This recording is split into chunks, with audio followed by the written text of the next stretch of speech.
मुख्यमंत्री देवेंद्र फडणवीसांचे निकटवर्तीय आमदार शिवाजी पाटलांनी चंद्रकांत पाटील यांच्यावर आरोप केलेत। कोल्हापूरमध्ये भाजप वाढवण्यासाठी चंद्रकांत पाटील यांनी काय केलं असा सवाल आमदार शिवाजी पाटील यांनी केलाय।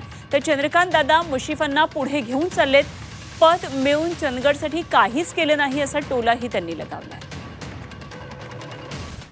आमचे चंद्रकांत दादा पण मंत्री होते, खूप मोठे पदे होते सगळं, तर मला अपेक्षा होत्या दादांनी पण आमच्या चंदगडसाठी काहीच नाही केलं। खंत आहे की दादा आता उठसूट मुश्रीफ साहेबांना घेऊन चाललेत, खरं आम्हाला दादांनी भाजप म्हणून कुठल्याही कामाला कार्यकर्त्याला जवळ केलेलं नाही।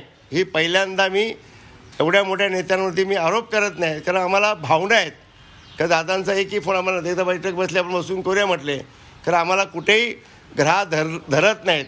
हीच खंत मला काल मुख्यमंत्री साहेबांना बोलायची होती। खरं ह्या माघारीचा विधान परिषद माघारीच्या घाईगडबडीमध्ये राहिलं।